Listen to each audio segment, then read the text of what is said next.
Muziek, mijn vriendin zij. Ik heb iedereen op mijn werk verteld dat jij mijn vriend bent. Jij voorstellen als mijn vriend is gênant. Ik zei, ik snap het. Toen kwam ik op haar kursfeest op kantoor on met een date en stelde ik mezelf voor als haar vriend on haar bas. Toen haar collega's de link begonnen te leggen. Original post. Ik ben een 29-jarig man en werk in IT project management voor een middelgroot bedrijf. Een redelijk salaris, niet rijk, maar ik heb het niet moeilijk. Ik rid in een Honda Civic uit 2019, heb precies drie paar netty skiën en mijn idee van een luxaderdag is zelfgemaakt chili maken en naar college football kijken. Ik ben geen model. Ik ben niet lelijk. Ik ben gewoon een doorsnee kerel. Gemma Delblingta. Ik houd mezelf in redelijk quantity, maar ik zou worstenlijk wel een beta capsule kunnen gebruiken. Ik vertel dit allemaal omdat het relevant wordt. Mijn inmiddels ex-vriendin werkt bij een van die hit marketingbureaus waar iedereen eruit alsof ze zo jut een reclamecampagnes in gestapt. Ik heb het over zo'n kantoor waar mensen nonchalant sneakers van $400 dragen en met een strak gezicht den gen zeggen als. Laten we nog eens terugkomen op de creative briefing. Zij is daar account manager. Goed in haar werk. Ambiteurs. Het type dat altijd een visioen plan en een vision board heeft. We hadden drie jaar een relatie. We ontmoeten elkaar op een barbecue bij een vriend. Het klikt meteen en we worden al snel officieel een stel. Gedurende het grootste deel van die 3 jaar ging het prima. We hadden ons eigen dingen. Zij vond dat ik te ingedigen was. Ik vond dat ze te veel de shingiaf, maar niets ernstigs. Norma ridgving in een relatie. Behalve ding dat me altijd doorzet. Zij plaats not iets van mij. 3 jaar lang geen een kiel foto, vend on samen op haar Instagram. En Louis Ster, ik ben geen social media type. Ik post misgeen keer per jaar. Maar zij zat er constant op stories, reels, berichten op haar grid. Foto's met collega's, haar vriendin, haar zoos, willekeurig brunch directen. Maar not van mij. Toen ik het na ongeveer een jaar gesprek bracht, zei ze dat ze haar relatie graag prive hield. Ook. Dat respecteerde ik. Maar zo'n act monden geleden organiseerd haar bedrijf een netwerkevement in het voorjaar. Partners waren uitgenodigd. Zij zei dat ik niet hoefde te komen. Zij zei dat het meer een zakelijk aangelegenheid was en dat ze de werelden van haar collega's niet wild vermengen. Ik was geïrriteerd, maar liet het erbij zitten. Toen plaats haar best vriendin van het werk stories van het evenement online en zag dat 3 andere mensen hun partners hadden meegenomen. Ik zag het live, terwijl ik op de bank zat. Toen ik dat te spreken bracht, werd ze defensief. Zij zei dat die mensen zich niet zo druk maakten om professionaliteit als ik. Ik liet het erbij zitten. Had ik niet moeten doen, maar ik deed het toch. Toen kwam oktober. We waren in haar appartement en maakten ons klaar met een paar van haar studievrienden te gaan eten. Een groep van ongeveer 6 mensen, want we ik de meesten al kende. Terwijl ze haar make-up deed, zei ze, heel nonchalant alsof ze me het weerwerk verteld. Oh, trouwens, als iemand het vraagt als weerzin, zeg dan dat jij mijn vriendin bent. Ik stopt met mijn schoonveders vastmaken. Ik ben jij wat? Mijn vriendin. Ik heb gewoon tegen collega's gezegd dat ik single ben en een paar van mijn studievrienden kennen mensen bij mijn bedrijf en ik wil dat niet terugrigen. Ik zat daar met een schoon gestrikt en een los, haar enkage kend alsof ze een tweet hoofd had gekregen. Jij het tegen collega's gezegd dat jij single bent. Zei ze alsof ik haar aan het pessen was. Het is geen ramp. In mijn branch is het juist een voordeel om een jonge, single vrouw te zijn. Mensen nemen jij serieuzer. Zij nodigen jij uit voor dingen. Het is netwerken. Dus ik ben slecht voor jij amigo. Don't niet zo dramatisch. Ik zeg niet dat jij gênant bent. Ik zeg dat het gênant is om een vriend te hebben. Het geeft me een stabiel uitstraling, minder ambiteurs. Ik zei, ik snap het. Zij keek opgelucht. Alsof ik net had toegezegd het wilnis boeien te zetten. Zij ging verder met haar mascara en zei, bedankt, schat. Ik wist dat je het zo snap then. Ik snapt het niet. Ik begreep de woorden. Ik begreep dat mijn vriendin, met wie ik aldrig jaar samen was, mijn bestaan voor haar hele professional leven en een groot deel van haar sociale leven verborgen had gehouden, omdat mijn aanwezigheid in haar leven haar minder hungrig deed lichten. Ik begreep het volkomen. En die vond veranderd iets in me. Stilzwijgend. Voorgoed. Ik ging naar het attention. Ik speelde vriend. Ik zag haar lachen en flirten met de energie van de groep. Ik glimlachte, maakte een praatje en bracht haar daarna naar huis. Zij kuste me welterusten en zei, je bent de best. Ik zei, ja. En ik ging naar huis en liet het even bezinken. Ik ontplof niet. Ik confronteerde haar niet. Ik begon gewoon na te denken. Want ik ben niet het type dat schroet en weglopt. Ik verwerk dingen langzaam en als ik klaar ben met verwerken, ben ik klaar. Net als een computer die een heel lang downloaden front. 2 weken later vertelde ze dat het kerstfeest van haar bedrijf in december eraan kwam. Een belangrijk evenement voor haar bedrijf. Openbaar, catering in een chique restaurant in het centrum. En voor het eerst zei ze, je moet dit jaar komen. Ik moest bijna lachen. Ik vond het onprofessioneel verschillende werelden te combineren. Zij zei dat het feest anders was. Het is relaxter.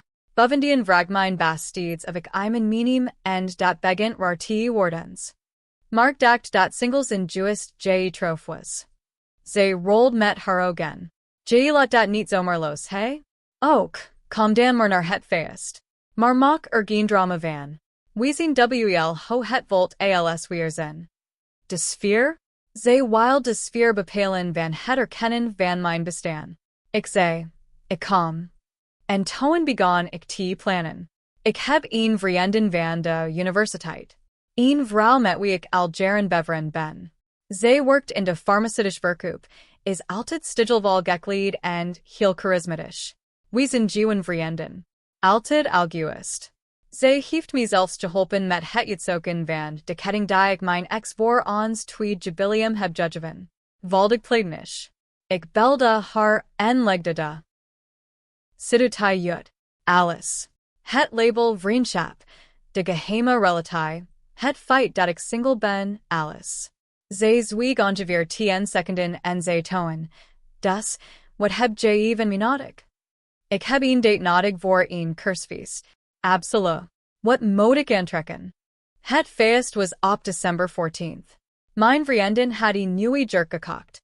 Zij was helemaal enthousiast over. Zij had het al weekend over gehad.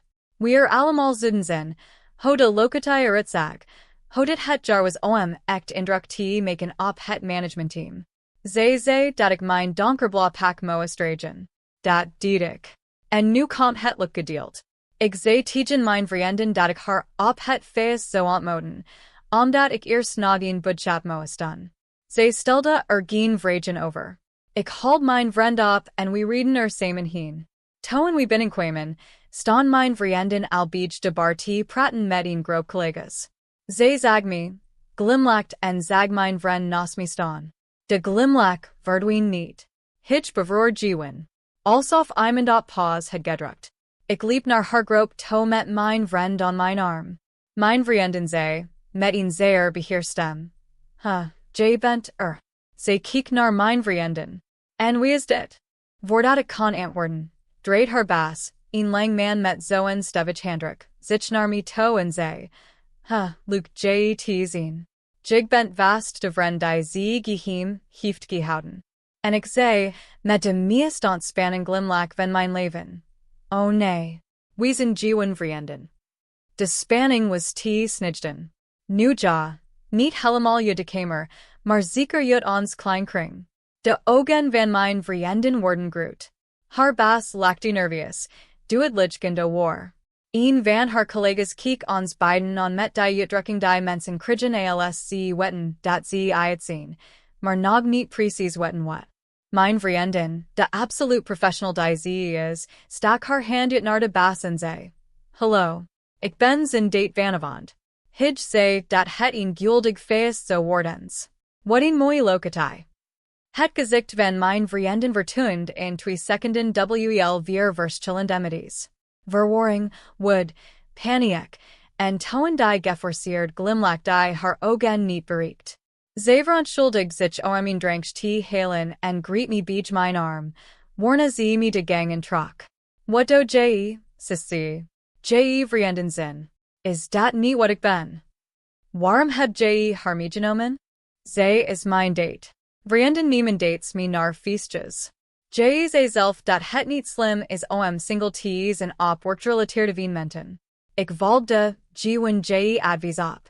Dit is niet grappig. Het was oké niet grappig toen je zei dat ik moest dan alsof ik niet bestond. Maar ik begreep het toen en ik begreep het nu nog steeds. Zij start me aan alsof ze probeert te achterhalen of ik bluft. Dat deed ik niet. Ik ging terug naar het feest. Ik was charmant. Mijn vriendin was charmant. We praten met haar collega's, haar baas, de vrouw van haar baas. Ik was beleefd, grappig en volkomen op mijn gemak.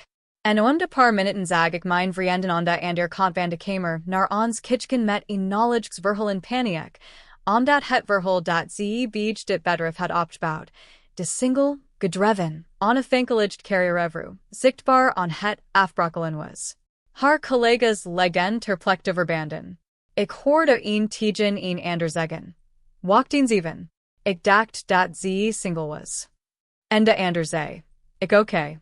Maar die man is zeker niet zomaar een vriend. Hij wist haar koffiebestelling. Het was die koffiebestelling die de doorslag gaf. Trouwens. Een collega bud aan drankjes te halen en vroeg mijn vriendin wat ze wild. Voordat ze kon antwoorden, zeg vanaf de ander kant van de tafel. Oh, een latte met melk en een suikerklontje tak. Pure spiritugen. 3 jaar lang es octens imans koffie zetten. De collega keek me aan, keek haar aan, en je kon letterlijk zien hoe het woord, vriend, in zijn hoofd verdween. Aan het een van de wand was het voor de meisen in de zal duidelijk dat mijn vriendin had gelegen over haar relatiestatus. Niemand zei het rechtstreeks, want het was een bedrijfsfeest en mensen zijn beleefd. Maar het flusternetwerk was valdig geactiveerd. Ik kon het voelen. We gingen apart weg. Zij nam geen afscheid. Mijn vriendin en ik gingen naar een eetcafé en deelden een bord pannenkoeken. Zij zei dat ik eruit zag alsof ik 3 jaar lang mijn adem had ingehouden en eindelijk had uitgedemd. Zij had gelijk. Mijn vriendin stoorde me die avond geen bericht. Zij apt me de volgende ochtend. Dat was de meest vernederende avond van mijn leven. Het is over, antwoord ik. Het was al in oktober over. Je wist het alleen nog niet. Update 1, 6 dagen later. Ook, veel van jullie hadden precies voorspeld wat zo geboren en jullie hadden gelijk. Laat me de nasleep beschrijven, want het was een rollercoaster.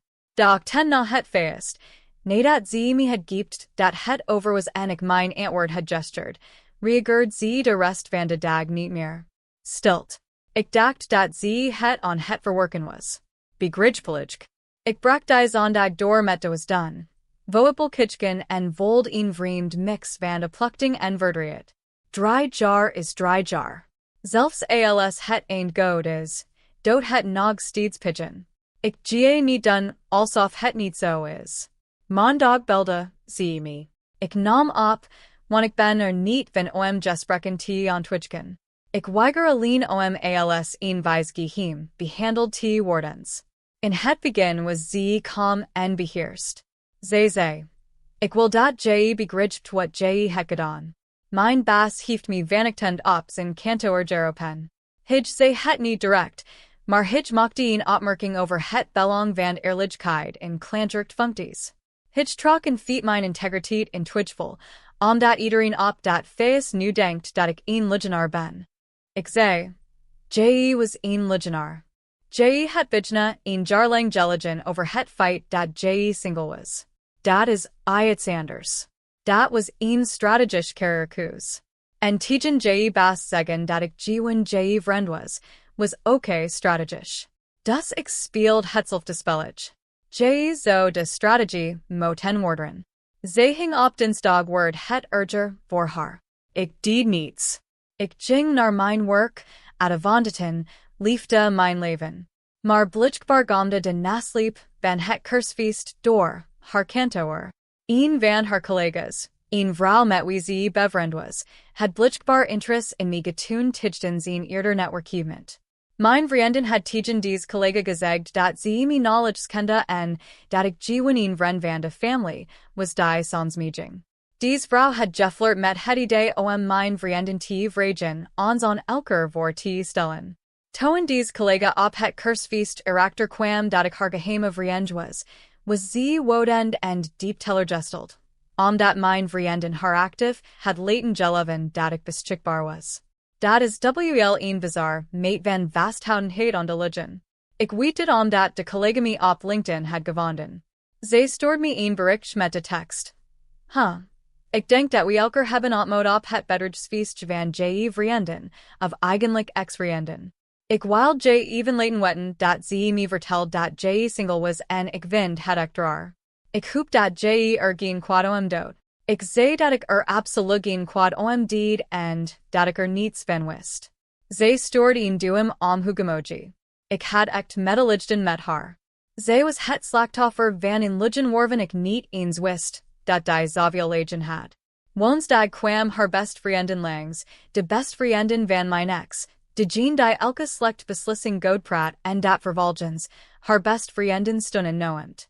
Zij stoorde me een bericht vanaf de telefoon van mijn ex, omdat mijn ex haar blijkbaar had verteld dat ik misschien niet op onbekend nummer zou reageren. Slim bedacht. Het bericht luid. Dit is haar best vriendin. Je moet dit oplossen. Zij eet knowledge. Zij heeft vandaag gewild op haar werk. Haar reputatie bij het bedrijf is verwoest. Je het haar voorzet gezet voor de mensen die haar carrière bepalen. Dit was read en dat weet je. Ik antwoord. Zij heeft iedereen verteld dat ik niet bestond. Ik was het gewoon met haar eens. Ik snap niet hoe het read is dat ik de vriendin ben die ze van me verwacht. Best vriendin, je het een ander vrouw meegenomen. Dat is geen vriendschap. Dat is raakzuchtig. Ik singles nemen dates me naar feestjes. Zij wild dat ik single was. Ik deed alsof ik single was. Ik snapte klacht hier niet. Daar heeft ze niet op gereageerd. Donderdag belde mijn ex vanaf een ander nummer. Ik nam op, omdat ik het niet herkend. Ik wil dat je iets post. Pardon? Op Instagram. Iets waaruit duidelijk blijkt dat we samen waren, dat het een echt relatie was. Mijn collega's denken dat ik echt ben.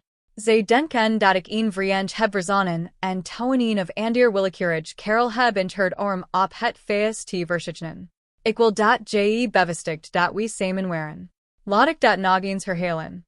Zij wil dat ik, na 3 jaar verborgen te zijn gebleven, uitwist en van een ander label voorzien. De relatie nu publiekelijk zo bevestigen om haar geloofwaardigheid op het werk te redden. Zij wil dat ik zichtbaar was precies wanneer het haar kwam. Nee, alstublieft. Ik smeek je. Gewoon een bericht, een oud foto, maakt niet uit. 3 jaar lang wild ik dat je meer kent. Dat die je niet. Nu wil je dat ik je werken. Dat doe ik niet. Het volt symmetrisch aan. Jig geniet hiervan. Ik echt niet, maar ik je ook niet helpen met het opruimen van een puinhoop die je zelf had gecreëerd. Zij begon te huilen. Ik zei haar dat het me speet dat het over was gekomen en dat ik middenin zat. Maar dat ik niet haar opruimplug zou zijn. Zij noemde me harteloos en hing op vrijdag kwam de motor in de chat. Het was de motor van mijn ex die me dit keer vanaf haar eigen telefoon belde, dus ik wist wie het was. Ik nam bijna niet op. Maar deze vrouw was 3 jaar lang aardig tegen me geweest en ik was haar op zijn minst een gesprek verschuldigd. Zij begon lief. Chat, ik weet dat het mogelijk is tussen jullie twee. Zij heeft het echt zwaar. Zij heeft een fout gemaakt. Zij heeft in de loop der tid veel fouten gemaakt. Ik weet het. Dat heeft ze van haar vader. Het was altijd zo bezig met zijn amigo. Maar ze houdt van je. Zij hield van, wat ik haar gaf. Zij hield niet van wat ik vertegenwoordigt. Dat is een verschil. Lang stilt. Toen verdween de vriendelijkheid. Weet je wat? Ik probeerde aardig te zijn, maar wat je op dat feest het gedaan was walgelijk. Je het mijn dokter publieklich veranderd voor haar collega's. Je het een ander vrouw meegenomen om het nog eens extra in te rijden. Je bet niet demandig dacht dat je was. Mevrouw, met alle respect, uw dokter heeft mensen verteld dat ik haar vriendin was. Ik ben als haar vriendin opgedoken. Alles wat gebeurd was een direct gevolg van de wereld die zich had gecreëerd. Ik ben gewoon gestopt met doen alsof ik darbuiten liefde. Ze zei dat ik spijt van zo kriegen haar te verliezen en hing op dat Guido met die motor was irritant, maar voorspelbaar. Wat ik niet had verwacht was wat de week erna gebeurd. Update 2, 11 dagen later. Laatste update en deze wordt uitgebreid, want de afgelopen 10 dagen waren echt bizar. 10 eerste professional nasleep, waar ik niets mee te maken had en die ik niet heb georgestreerd, maar waarvan ik zo liegen als ik zo zeggen dat ik het geen karmisch gevolgen vind. Het kantoor van mijn ex is, zoals ik al zei, een marketingbureau. Reputatie, branding, authenticiteit, dat is letterlijk wat ze aan klanten verkopen. Vertel dat het authentiek verhaal van je merk worstenlijk ergens op hun website staat. Toen het binnen het bedrijf bekend werd dat een van hun accountmanagers bijna een jaar lang haar persoonlijk verhaal had verzonnen, viel dat niet goed. Ze werd niet ontslagen. Laat ik dat even duidelijk stellen, want ik weet dat mensen ernaar zullen vragen. Ze werd niet ontslagen omdat ze look over haar relatiestatus. Maar wat gebeurd was misgnwl erger, zich het op een manier die langzaam maar zeker escaleerd. Ze werd gepasseerd voor een promotie, waar ze al een tigi opposta. De promotie ging naar iemand Anderson haar team. Ik weet dit omdat een gemeenschappelijk vriend het teloop snoemt. Blijkbaar bevat de feedback van haar baas. Tijdens haar beoordeling een opmerking over vertrouwen en transparentie als kernwoorden en de suggestie dat ze zich moest richten op het herstellen van intern relaties. In beter stijl betekent dat, we vertrouwen je niet meer op dezelfde manier. Ze willen ook de vriendschap met de collega die te horen had gekregen dat ik beschikbaar was. Die vrouw vertelt blijkbaar aan anderen op kantoor wat was gebeurd en het verhaal verspreidt zich. Niet met kwaad bedoelingen. Maar zoals dat gaat op kantoor. Halverwege Januari was mijn ex het waarschuwend voorbeeld van het kantoor geworden. De vrouw die een jaar lang over haar vriend had gelegen voor haar carrière.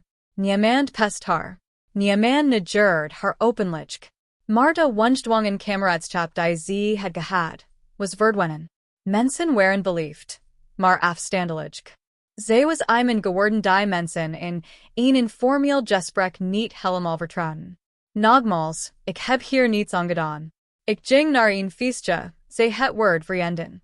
Wist wat ze voor koffie wild en ging weer weg. Al het ander was een domino-effect van een legend die ze een jaar lang had opgebouwd. Nu de persoonlijk nasleep. Dit is het deel dat echt ingewikkeld wordt. Ongeveer een week na de broek begon mijn ex een revisionistische campaign via ons gemeenschappelijk vriendin. De versie die ze verteld was dat ik haar op het kerstfeest had bedregen door een ander vrouw mee te nemen. En toen ze me geconfronteerd, had ik haar gemanipuleerd en het gemaakt. Geen woord over het label vriendin. Geen woord over het jaar dat ze me verborgen had gehouden.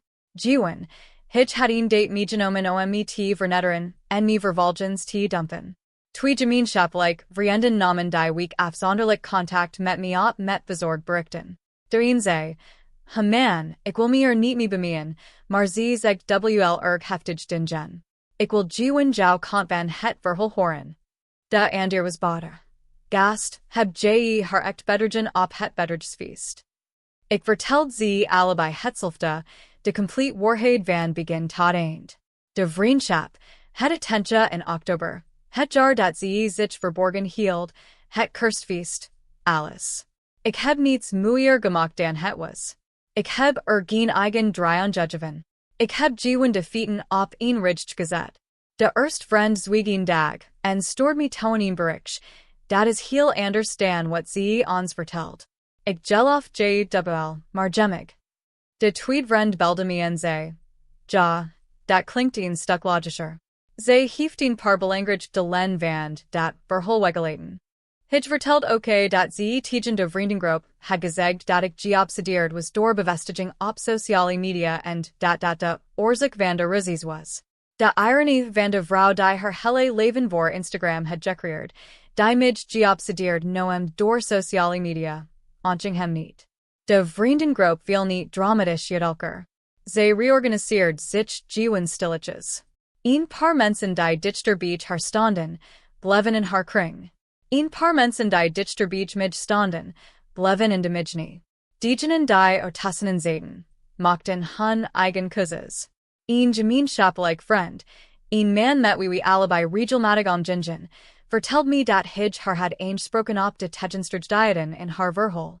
Haar reactie was, ik begrijpt niet de druk die vrouwen ervaren in een zakelijk omgeving.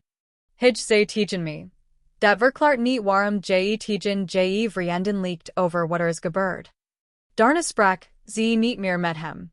Nu komt het deel waar ik eerlijk over ga zijn, het echt deel, het deel dat niet grappig of bevredigend is. Ongeveer 3 weken na de broek was ik mijn appartement aan het schoonmaken en vond ik een hoodie van haar actor in mijn cast. Het was zo'n oversized grijs hoodie die ze altijd droeg op zondag tenden als we samen aan beach maakten. Ze stond in die hoodie beach het fornuis roerier en tea maken terwijl ik koffie zet, een havermelklat met een suikerklanch voor haar, zwart voor mij. Bijna 3 jaar lang elke zondag. Ik zat in tijge op mijn bed met die hoodie in mijn handen. Ik schaam me niet voor dat te zeggen, want dit is wat niemand je vertelt over het beëindigen van een relatie waarin je onrecht is aangedaan. Je kunt waldig gelijk hebben, en je tak rot wollen. Ik mist haar beslissingen niet. Ik mist het niet te verstappen. Maar ik mis de zondag tenden. Ik mis de versie van ons die bestaan voordat ze beslut dat ik iets was je voor te schamen. Die versie was goed en rauwen die relatie mag, zelfs als het een noodzakelijk was. Ik apt mijn vriendin, mijn studievriendin, de jean die op het kerstfeest was geweest, en verteld haar dat ik een moeilijk knakt had. Ze zei, dat is normal. Je heeft nu niet de store John Gen te hangen. En ze had gelijk. Ook. Nog een ding. 2 weken geleden mailed mijn ex me. Niet apt, maar mailed. Alsof het een zakelijk communicatie was. Ze zei dat ze erover nadacht en dat ze while dat ik wist dat ze begreep waarom de gekwets was. Maar, en is altijd een maar, ze zei dat wat ik op het feest had gedaan boy ten proportie, was en dat ik het prive had kunnen afhandelen als een volwassen. Ze zei dat het mijn venin en die vrouw een grens overschried, en dat als ik gewoon met haar had gepperd over hoe ik me voelde, ze het samen hadden kunnen oplossen. Ik heb een hele dag met die e-mail gewatcht voordat ik antwoord. En dit is wat ik schreef, want ik denk dat het meest eerlijk is wat ik het heb just driven. Je het 3 jaar. De tid het te verwerken. Ik heb je verteld dat het me doorzit. Ik zei dat ik overdreef. Ik zei dat ik me verborgen voelde. Ik zei dat het strategisch was. Elke keer dat ik het wonderwerp aansniet, gaf je me het gevoel dat ik het probleem was omdat ik gevoelens over had. Je wild niets verwerken. Je wild dat ik accepteerd dat ik onzichtbaar was. Het feest was niet boy ten proportie. Het was de eerste keer in 3 jaar dat ik mezelf zo behandeld als jeg me het behandeld. Net als iemand die zelf mag kiezen hoe ze zich in een ruimte presentert. Het spijt me van de professional gevolgen. Echt waar. Maar ik heb de lugen niet verzonnen. Ik ben gewoon me just opt. Ze heeft me gereageerd. Dat had ik ook niet verwacht. Het is half January. Ik zit aan mijn bureau op mijn werk een bridge te eten dat ik vanochtend heb gemaakt, want maaltijden voorbereiden is goedkoper dan chipotle, en ik probeer de besparingen terug te verdienen die ik heb gegeven aan 3 jaar dinners voor iemand die me niet eens tagde op een foto. Mijn vriendengroep is kleiner, maar hechter. De mensen die zijn gebleven, zijn diegenen die het hele plach hadden en kozen te blijven. Daar ben ik blij mee. Kwaliteit boven kwantiteit is nog niet zo belangrijk voor me geweest. Mijn studievriendin, de date van het kerstfeest, ap me vorige week dat verschillen vormelig collega's van mijn ex haar na het feest op LinkedIn hadden toegevoegd. Zij het hilarisch. Ik zei dat zij officieel mijn favorite persoon is. Ik heb geen dramatisch afsluiting. Ik heb niet gewonnen. Ik heb 3 jaar verloren met iemand die zich voor mij schaamt. Ik heb $340 verloren aan een pak dat ik special voor een feest gekocht waar ik het puur rankje nardo ging. En ik heb de versie van mijn toekomst verloren waarin iemand zat met wie ik oprecht dacht dat ik jullie indelijk samen zou zijn. Maar ik ben niet langer onzichtbaar en dat is meer waard dan dit alles. De hoodie hangt nog steeds in mijn kast. Ik pak hem jullie indelijk WL aan. Het is nu dinsdag, is een basketbalwedstrijd op TV en mijn chili is bijna klaar, en dat is genoeg voor vanavond. Bedankt voor het lezen. En als je partner je in geen enkele context, voor geen enkel publiek, wil erkennen, dan is dat geen privacy. Dat is verborgen. Ken het verschil. Ik wou dat ik het eerder had geweten. Vriend.